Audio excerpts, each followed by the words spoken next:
Hi, everyone. Thanks so much for joining us this evening. My name is Samantha Storms, and I manage our internal and external communications programs for the Bureau of Land Management Fire Program. This is our second annual hiring webinar, and I'm joined by a great lineup of subject matter experts to help you as prospective applicants navigate the federal hiring process. We know it can be a little bit tricky, so thank you for joining us today to learn some tricks. And first, I'd like to turn it over to Jeff Arnberger with our operations group. Hey, Sam, thanks. Just a quick introduction. I'm Jeff Arnberger. I'm the Deputy Chief of Fire Operations for the Bureau of Land Management at our national office at the Fire Center in Boise. A little bit of my history.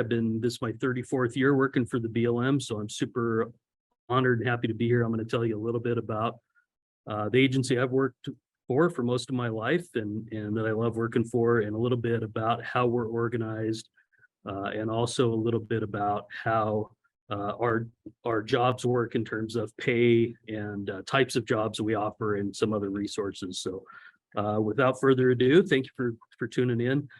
So the BLM, Bureau of Land Management, our mission statement is to sustain the health, diversity, and productivity of public lands for the use and enjoyment of present and future generations. BLM is a really big agency in terms of land that we manage, 245 million acres of public land, most of that in the West.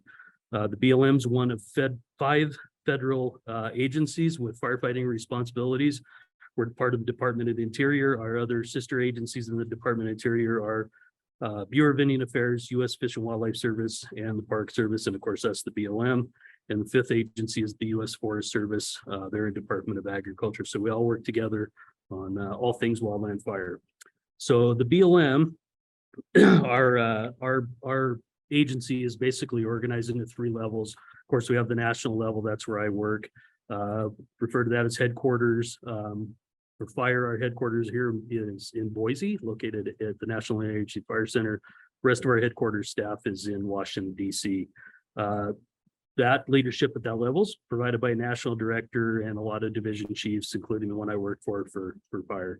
Our next level down is organized by state offices.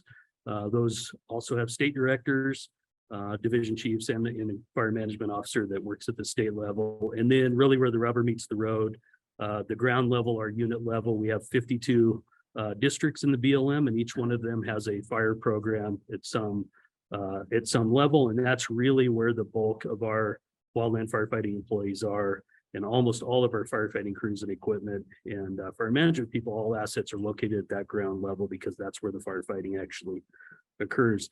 In a few minutes, I'm going to turn it over to one of my colleagues, Tommy Hayes. He's going to talk a little bit more about those kind of resource types. But that local level, like I said, is really where the bulk of our program is. And a lot of those local programs also have, obviously we have fire stations located throughout the West primarily, and a lot of them also offer government housing at a pretty competitive rate compared to the private sector. So one thing you're going to hear quite a bit is we talk through this tonight is reference to our BLM Fire Jobs Portal. So I can't encourage you enough to go to that resource. It's a single one-stop shop that will point you in all directions towards getting fires with the BLM, and it's going to give you the same information that a lot of us are going to cover. So it's a super good resource on just answering questions you might have about what we do. So BLM Fire, as do all agencies, I think, in the federal government, we utilize what's called USA Jobs. It's an online job posting, hiring website, essentially. So all of our jobs are posted on what's called USA Jobs. Those job postings are called vacancy announcements. So I'm trying to do a little translation from government lingo to real text. So the old days of hanging looking for work sign on a bulletin board, we call those vacancy announcements, and they're posted electronically in USA Jobs. You do have to go to USA Jobs if you're going to apply for any federal jobs and set up a user profile, just like you would an Amazon profile or any other profile. Pretty straightforward. And you'll have to upload documents and actually do job applications online. So that's how we recruit and fill all of our jobs. And we got some folks that are going to be talking a little bit more about that in a few minutes. Okay, so types of jobs we offer. We offer, of course, permanent full-time positions. Those are permanent year-round, 40 hours a week, plus regular old job is a job is a job. One level below that, our wildland fire workforce, a lot of it is focused on the Western fire season, and we just don't need firefighters year round. So we have what we call career seasonal jobs, and those are jobs that have all the same benefits as working permanent full-time year round, except you only work maybe 6 to 9 months out of the year, and you're furloughed or laid off for a few months in the winter, which actually works really good for a lot of our employees. They like having that off time to go do other things and recreate and things like that. So that's two types of positions. And the third main one we use is we call them temporary seasonal positions, and they are just that. They're temporary seasonal. They're up to 6 months of work, primarily during the summer, during the Western fire season. Those positions are different in that they only last for that term of employment for that year. And for the most part, every year as a temporary seasonal employee, you have to reapply and come back. So there's a little bit difference there. So pay attention to that when you get to the point of applying for jobs. All right, bear with me, almost done. Salary. So here's one that throws everybody off. Everybody in the private sector is used to seeing, X amount of dollars per hour or whatever is a salary. We in the government like to make it a little bit more complicated, and we call those general schedule or GS grades. So each grade in the government, GS 3, 4, 5, all the way up to 15, has a range of pay for that. So you'll look on a job announcement, for example, and say GS 4, and it will have a range of pay, and that pay will differ depending on location and if you have prior fire experience within that grade or whatever. So each one of those GS levels or grades, you'll need to qualify for the position at that grade level. And again, on the jobs portal, Fire Jobs Portal, there is a lot of information there that'll explain all this stuff again. So that jobs portal also has hiring contacts for BLM fire programs all across the country. Great resource again. To go to, you can click on a map and it'll take you right to what jobs are open in that state, in that location, and it'll tell you a primary contact for the local fire program there to call and ask more questions about it. Okay, I'm out of steam, so I'm get to turn it over to Tommy Hayes. Tommy Hayes used to work for me. I've known him for a lot of years. He's our fire management officer in Grand Junction, Colorado. So he runs a local, one of our busier fire programs, and he's just going to talk a little bit about some of our crew types and firefighting assets that we have there at the local level. Go ahead, Tommy. Thanks. Thanks to everybody. Thanks, Jeff. As Jeff said, I'm Tommy Hayes. So I'm a fire management officer for what we call the Upper Colorado River District here in Grand Junction, Colorado. This is a position that I've had now for about 3 years. Prior to that, I had the same position in Twin Falls, Idaho for about 5 years. And then before that, as Jeff alluded to, I was equipment guy working for him in BLM Fire Operations in Nifty. But the roots of my fire career really started with the engine program, and this was my 29th season doing this. Having said that, I can unequivocally say that I have no regrets about working for the BLM my entire career, and most importantly, being able to work with some incredible people, because at the end of the day, our people are really what make us great.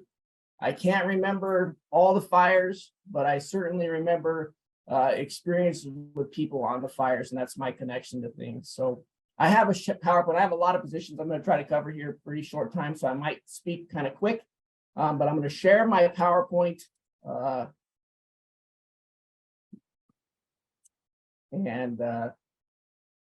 Jeff, can you give me do you see it? Can you see it okay? We got you, Tommy. Okay.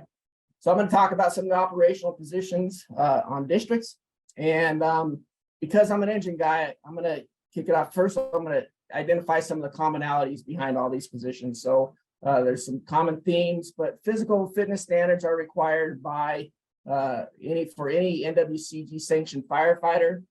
These standards are addressed by the work capacity test, which consists of walking 3 miles, carrying 45 pounds under 45 minutes. And then prior to attempting the PAC test, you have to go through the DOI medical qualification standards program, which is really just an in-depth physical. And then at the ground or the district level, workloads for all functions are oftentimes split between preparedness, suppression, and fuels. Your position might be primarily funded from one of those assets or those funding streams, but it takes qualifications through multiple functions to really advance in your fire career. So one day you might be suppressing a fire, and then the next day you might be starting one. So That's just how it works out. And then another commonality is that all of our resources are really cohesive teams that uphold traditions of excellence with solid reputations of multi-skilled professionals. Professional being really the key word with that. We've come a long ways in the 29 years I've been here to make really a professional fire management workforce. And we're going to dig right in. First thing, again, because this is where I come from, I'm going to speak to engines first. There's no order of preference here, but this is what I know the best. So the BLM does deploy about 325 engines across the country. These things are all off-road capable and range in size from a smaller type 650 gallon to 200 gallon engine to what we call our super heavies. I didn't have any great pictures of the super heavy, but those things carry about 2,000 gallons of water. Crew sizes also vary from about 3 to 5 firefighters, and sometimes they're even more. And then they perform activities like mobile attack, deploying hose lays, fire line construction, burnout operations, mop up, or then they also could provide hand crews with support and water. Our engine crews are usually primary on first on scene initial attack resources for most of our districts. Another thing I'm going to just briefly touch on is our Dozer and heavy equipment program. So our dozers are really specifically designed for the rigors of what we do. They're tailored to firefighting. So these things between the dozer and the tractor and the trailers and the transports and all these things, they require definitely specialized heavy equipment operators who can haul this stuff around and do this work. So in addition to the dozers and heavy equipment, we also have a handful of water tenders within our programs. Water tenders are kind of cool because you kind of be a single resource supporting the engines out of fire. So you have some flexibility to move around and see different things. So I've always appreciated that. The next thing is something that I think a lot of you probably already heard of. It's the Interagency Hotshot crews that we have. These crews consist of about 18 to 22 firefighters that provide organized, mobile, skilled workforces for all phases of wildfire. Crew members complete many hours of training. They adhere to high standards, physical standards, and they take on some pretty difficult assignments. Although a hotshot crew's main goal is wildfire management, they also support all risk missions and assist on a national level with those things. The BLM has 13 shot crews spread across the West, and then we also have one in Jackson, Mississippi.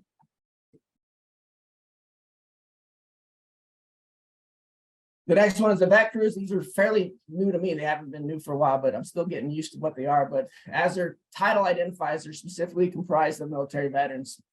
These crews provide job and career avenues for returning vets, allowing them to find post-military careers that ideally help them to transition back to civilian life. They're used for a variety of operations on fires, primarily that crew concept, but their duties are to construct fire line with hand tools and chainsaws. And I think one of the incredible elements of vet crews is the special hiring authorities that we have with these types of positions, allowing us the ability to non-competitively appoint them into positions. Next is our fuels crews. Are specialized veg management groups trying to reduce fire hazard and risk of fuels. So they generally consist of about 10 members. And these crews help reduce fuel availability to promote healthy landscapes by thinning and clearing vegetation and conducting contrived fires. And again, these guys and gals oftentimes will bump back and forth between suppression and then the fuels work, depending on the priority of the workload within any district. Next is Wildfire Modules. I'm kind of biased with these groups, but we also have one of them here in Grand Junction. But we used to call these things fire use modules years ago, but they're 7 to 10 people teams dedicated to planning, monitoring, and managing fires for resource benefits. So super highly skilled group of folks, and they're starting to really move into the UAS side of things. So the unmanned aircraft systems, which is become a pretty critical element of what we do on the fire. So about 7 to 10 people.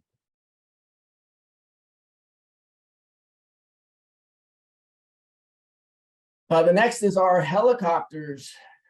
So BLM has 1 Type 1, 4 Type 2s, and 13 Type 3 helicopters spread out across the West. These specialized crews can insert firefighters in the areas super quick, especially in areas where vehicle access is limited. They can transport and also reduce the time needed to hike to remote areas. They play a really important role, not only being able to respond quickly and insert firefighters, but to manage the support of the helicopter with water delivery. So what we call bucket work to extinguish fires. And then they also help out with reconnaissance and then delivery of additional firefighters to and tools and equipment and logistical support to the firefighters on the ground.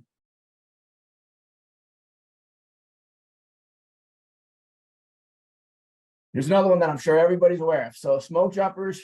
I'm lucky here that I get to spend the summer with them. I got to spend this last summer with them. We have a satellite base here, and an incredible group of guys, but they're unique because of the way they get to the fire. They parachute from an airplane 3,000 feet above the ground. And then when these things ignite in remote and isolated locations, they're able to reach them first. Because of the parachutes of firefighter, because they can parachute the fires, there are no roads and trails nearby and get to work before anyone else can get there. This is one of the positions that's very physically and mentally demanding line of work that requires a broad knowledge of firefighting, their experience. So they have prior experience in initial attack and working with a variety of aircraft. The rookies go through an intense training regimen that covers aircraft and parachuting. They also become experts in many other tasks, including tree climbing, aerial delivered cargo, tree cutting, parachuting equipment, manufacturing, and prescribed burning. I think that is about all. I'm sorry for such a rush through a lot of those positions, but there was a bunch. I'd like to thank everyone for taking the time to become informed about some of these potential employment opportunities. And I'd like to introduce Marissa Carney. Thanks, everybody. Hi, everybody. So my name is Marissa Carney. First of all, thank you, Tommy, for the great overview of the fire operations positions. So I'm the Vail District Fire Planner. A little bit of my background, I spent my first few years in fire operations on an engine. I spent a season on heliTAC, and then I moved into fire prevention and mitigation until I started this job in 2022. So I'm going to cover fire support positions that are really crucial to the function of fire management programs. So let's start with fire dispatch. So dispatch is the information hub basically for all on the ground and aerial firefighting resources. They're the first to be informed of a smoke report and track all actions taken on a wildfire incident until it's called out. Fire dispatchers are the point of contact for all fire resources within their dispatch center boundaries and all resources responding to an incident, as well as any other outside resources that are brought in to assist with those efforts.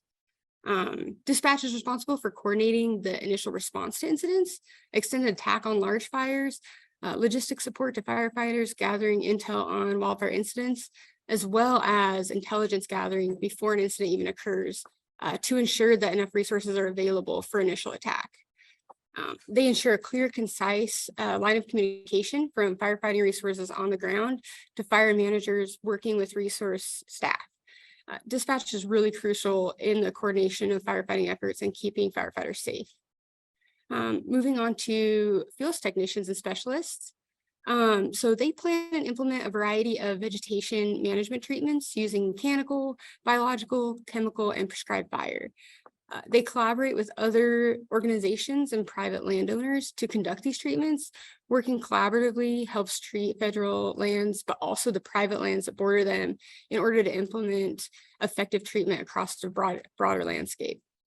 So fuels treatment goals, they include creating fuels breaks to reduce fire risk in your communities, providing safe access for firefighting resources, reducing fuel loading on BLM lands by conducting prescribed burning to help maintain the ecosystem's resistance and resilience to environmental threats.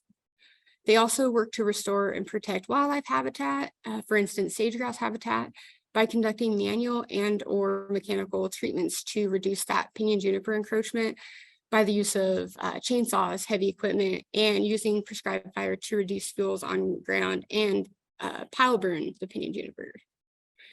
These positions, they also are big in supporting fire operation and suppression efforts in the summertime, so kind of the best of both worlds. GIS. So there are fire geographic information specialists, and they play a huge role in fire support.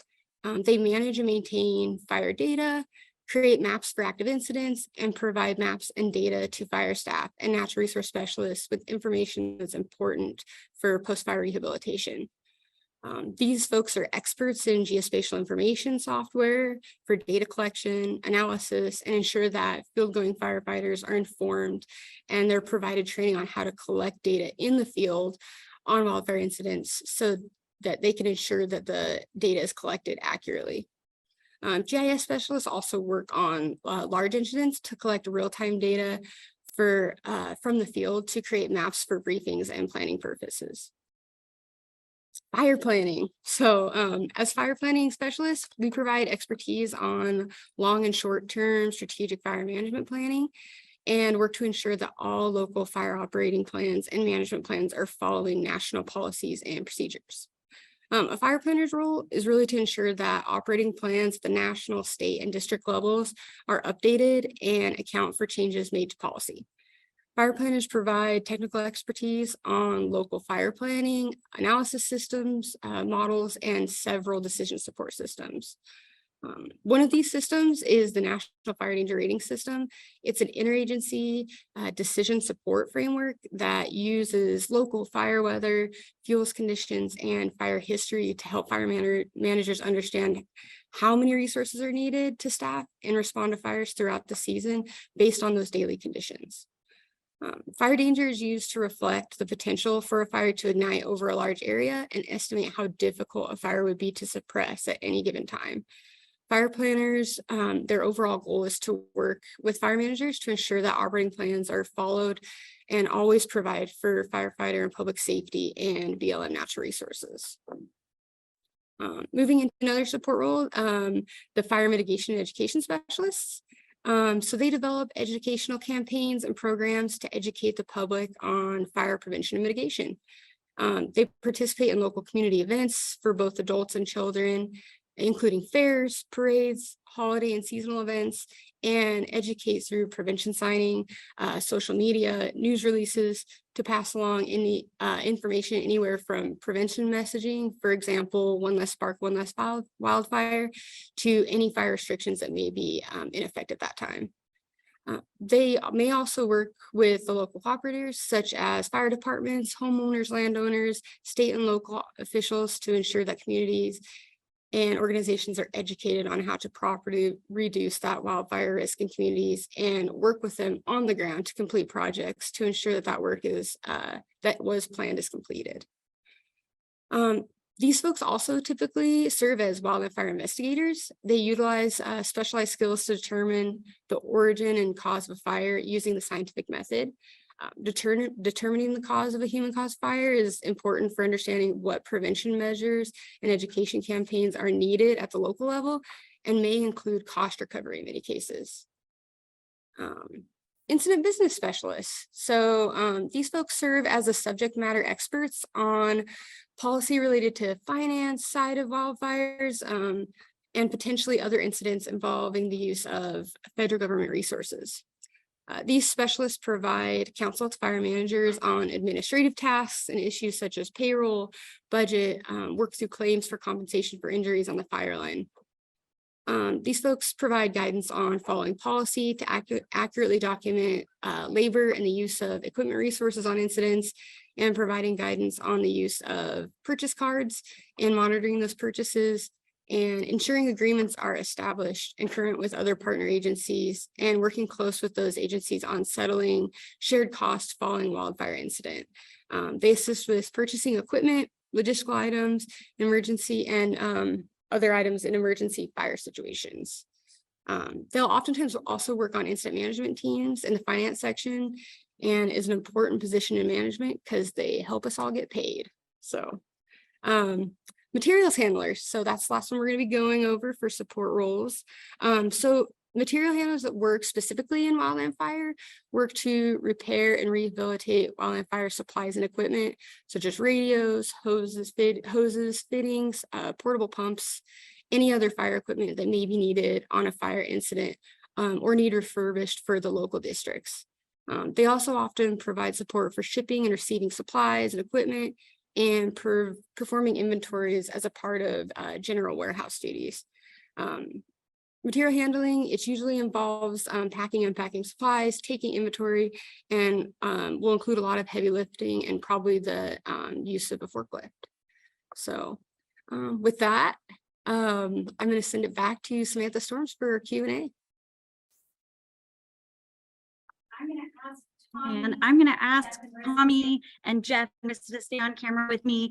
One, I want to give them a big thank you for taking the time to share not only their expertise and a little bit of their background, but shine a little light on the variety of fire jobs within our BLM Fire program.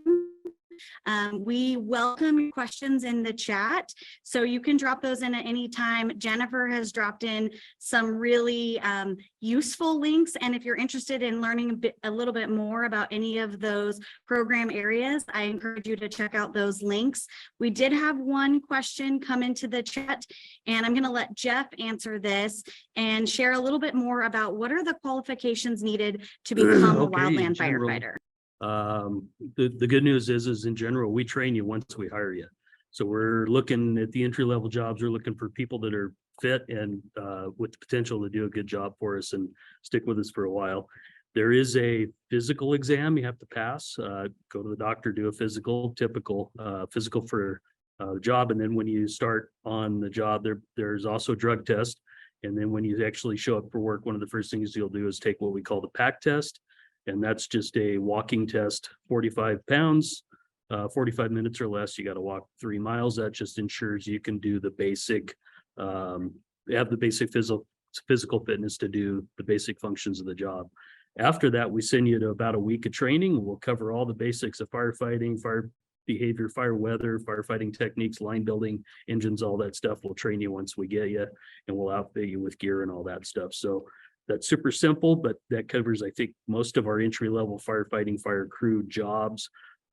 There's other positions out there, other jobs out there, and if there's specialized requirements for those jobs, prerequisite experience, for example, or fireline qualifications, those will be in that vacancy announcement that you see on USA Jobs. They'll all say if there's some special requirements there, so pay attention to that. So. Jeff, and the questions hanging in the chat are a perfect segue to our next section. So Jeff, Tommy, and Marissa will be with us for the remainder of the event. And if you think of something, feel free to drop it in the chat and we'll come back to it at the end. But I do want to transition and introduce some of our human resources and benefits experts. And first, I'm going to turn it over to Tiffany, and she'll introduce herself and give you a little bit of background, but then be able to answer the questions that are coming in the chat as we go along. Hi, everyone. I'm Tiffany Roberts, an HR assistant with DOI Fires. The DOI Fires program provides recruitment for a wide range of temporary seasonal fire and fire support positions for various agencies within the Department of Interior.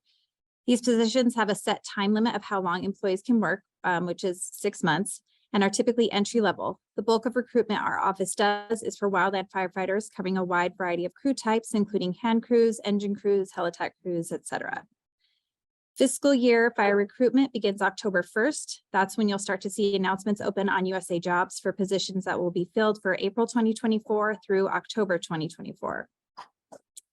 All of our positions are advertised through usajobs.gov. If you do not have an account already, we encourage you to create one. Additionally, when you have an account, you can set up alerts for jobs that you are interested in so that you can be notified when a similar job is posted. To search for positions in USA Jobs, some keywords to use are Department of Interior, Bureau of Land Management, BLM, or Wildland Firefighter. When applying to these positions, please read the entire announcement, as it can really help you know if you have provided all the required information. The announcement will also have a section indicating the qualifications necessary to be referred to a hiring manager. For entry-level GS3 positions, only 6 months of general experience or a year of upper-level education is required. Applying to federal jobs is different than applying to non-federal jobs, and there are some resume and eligibility requirements that you may not be used to. With that, I would like to discuss some common mistakes when applying. So, hours worked per week, to, from dates, and duties. These 3 things are required for each job experience and are the most common mistakes on resumes. Federal jobs require that you state hours worked per week on all work experiences listed on your resume. Not stating hours per week on your resume could result in not receiving proper credit, and your resume may not be referred or seen by hiring managers. And a little side note of how hours per week are counted. If you work from January through May of 2023 at 40 hours per week or full-time, you will be credited for full months. However, if you work that same time frame for 20 hours per week, that would be credited as 2 full months since part-time hours are prorated. If hours per week are indicated along with to from dates and duties, then the time will be credited. There are more examples of how time is credited on our job announcements and our DOI Fires Jobs website. As mentioned above, it's important that you provide to from dates on your resume, including month and year on each work experience. If you solely put that you worked in a position in 2023 or summer of 2023, HR is unable to determine what months that consists of and is unable to properly give you credit for that experience. And lastly, for the top 3 mistakes, duties. Each work experience must include the duties that you performed. Please be aware of hours worked per week, to from dates, and duties performed, and ensure each of these things is on your resume for each work experience. These items help HR be able to properly credit your work experience, and without them, you will not receive proper credit. And then just another note, another thing to look out for, if you're using education to qualify, it's required that you upload your unofficial or official college transcripts for HR to review. HR cannot use a copy of your diploma to credit education. In addition, if uploading a transcript, please ensure it has your name on it. We recommend using the resume builder embedded into USA Jobs, as it can help provide you with a template for what is required on federal resumes. If you do not use the USA Jobs resume builder, please ensure that your resume contains all the key information needed for the job announcement. One idea is to start by creating your resume with the resume builder and then converting it to a Word document, which you can update as needed with new experience to ensure that your resume contains all the necessary information. And then lastly, we wanted to share the DOI Fires website with you.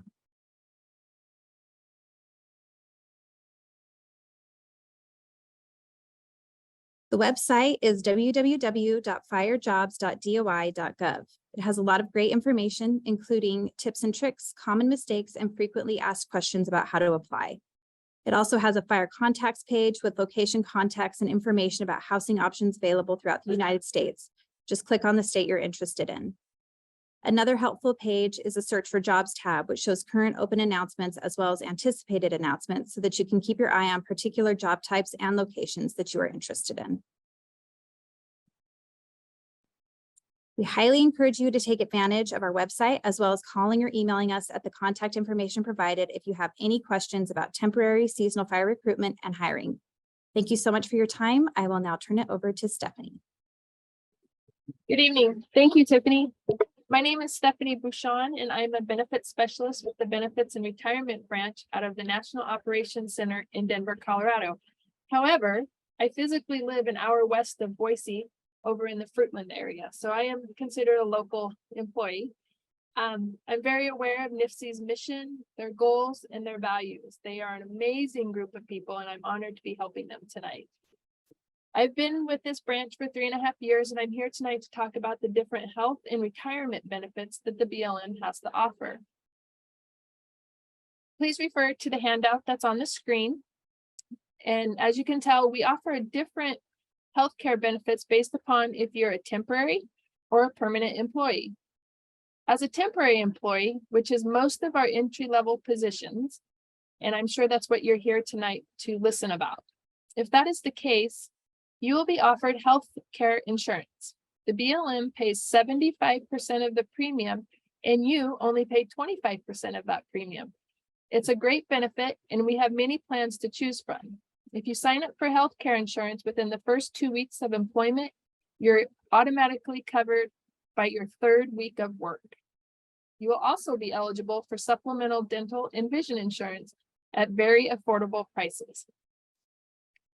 If you become a permanent employee, you will be provided the same health care insurance as a temporary employee that I already mentioned. In addition, you'll be eligible for life insurance and a retirement package. For the life insurance, you will automatically be covered by basic life insurance on your very first day of employment. You can add additional options and add coverage for your family members as well at very reasonable prices.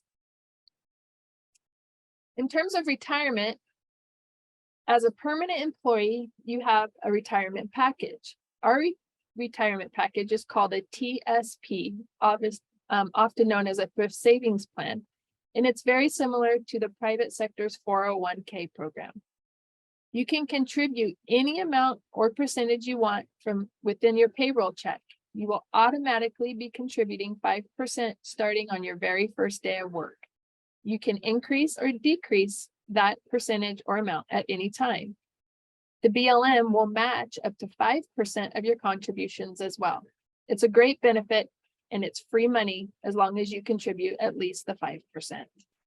Our retirement package is a 3-tier program. So once you retire, in addition to your TSP, you also get an annuity from the BLM and your Social Security. We have one of the best retirement packages around. If you're a firefighter or a law enforcement officer, you can retire earlier than a regular federal employee. You can retire at age 50 with 20 years of service, or at any age with 25 years of service. So you can retire fairly young within the federal government firefighter program. All federal employees get to take their health insurance with them into retirement as well. And not only can you take your health insurance with you, but you will pay the same amount as if you're a regular employee and as if you were still working. And you get to carry that health insurance up until death. As mentioned on the handout, we have 11 paid holidays each year. These are federal holidays, and you will also earn sick leave and vacation leave each pay period. You earn 4 hours of sick leave each pay period, and your vacation leave is based on your years of service. The handout gives the specifics on the amount that you will earn. And finally, please note the email address on the right-hand side of the handout. If you need to contact anybody within our branch for benefits related purposes, email that email address and you can contact us directly and we will respond. This email address is continually monitored and we will get back to you. Thank you. Thank you, Tiffany and Stephanie. Some really great information from the experts themselves.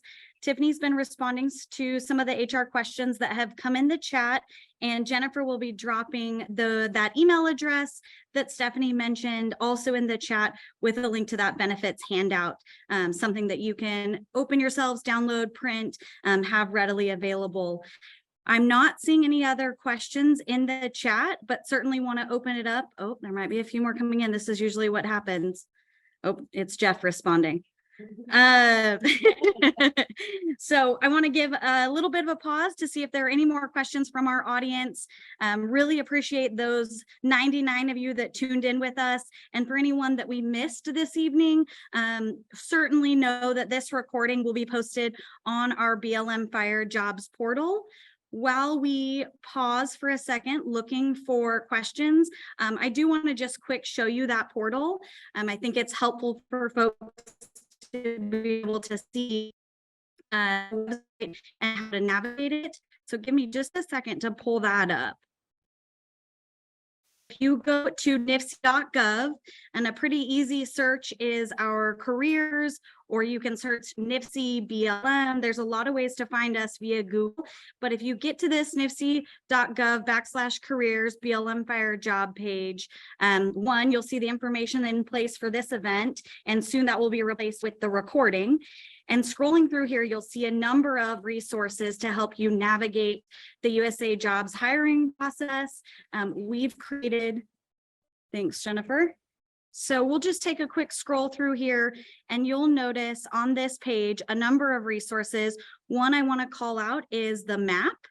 And on this map, if you're interested in a BLM Fire job opportunity in a specific location, you are welcome. This will link you directly to the current vacancies in those states.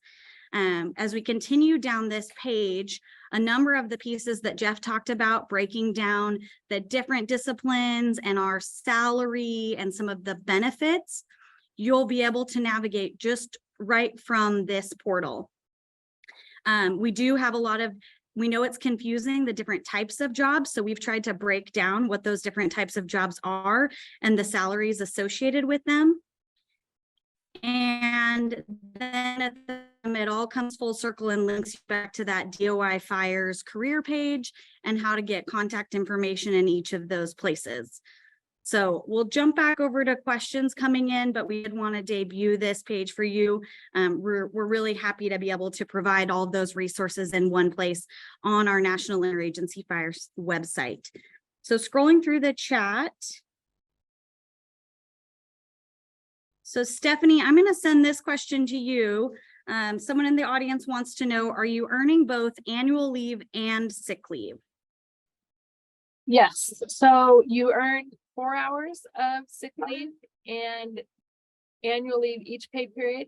And like I said previously, the annual leave / vacation leave is all dependent upon your years of service. So if you're a brand new employee to the federal government, you're going to get 4 hours of annual leave until I think you hit the 3-year mark. So yes, you'll be earning sick leave and vacation time simultaneously each pay period. And Stephanie, we have one more for you. Okay. How much time of service does one have to work to secure retirement payments in FERS to be vested? So you have to work 3 consecutive years to be vested. So yeah, once you have your 3 years in, if you leave, you can come back and obtain your FERS money. But yes, it's 3 years. And is pay bi-weekly? Yes, I can confirm that. I don't see any other questions in the chat. Definitely want to give our SMEs an opportunity to have any final last words. If I've missed something, looking around the room here. Okay, well. Oh, Stephanie says someone has clarification. You said 3 years to be vested. Is that 3 calendar years or 3 accumulatively years? 3 cumulatively years. Okay, thanks for clarifying. Yeah. And we have a question about housing. This varies from different locations. And so the best way to find out about that is really searching through the different locations, depending on where you're looking to work. There isn't a consistent housing opportunity across our program. And Christine is asking, how do we follow up with you after this webinar? Well, we'll have all of that contact information that DOI Fires mentioned and certainly is on our portal. All of those links Jennifer dropped in the chat. We'll do one quick other drop in with the email addresses that are a direct, oh, she's ahead of me. They're already in there. Phone number and email addresses for folks. If you do have follow-up questions, you're welcome to reach out to us. I have one more question that came in starting out about how much may I make per season? Yeah, so one thing that happened just recently with the Biden administration, all wildland firefighters start at least at $15 an hour. After that, that's base level pay, entry level. We can't pay you less than that. Past that, it's dependent on how much general and specialized job experience you may have, depending on, remember I talked at the very beginning about grades, GS grades, where you grade out GS 3, 4, 5, and those have different pay rates there. All those available pay rates and the qualifications to qualify for each one of those pay rates will be in each individual vacancy announcement when you go to search for jobs. So I know that's kind of a squishy answer. It's not a private sector, burger joint answer. We start at $16 an hour. It really does vary based on each individual and the actual jobs. So read those vacancy announcements. But the good news is $15 an hour, no less than that, at least for starters. So hopefully that helps. Okay, I'm not seeing any other questions in the chat, and we're about 10 minutes till our endpoint. So just want to say thank you so much for all of you joining us, and we hope to hear from you soon and see you on our next application list for a BLM Fire job. Have a great one.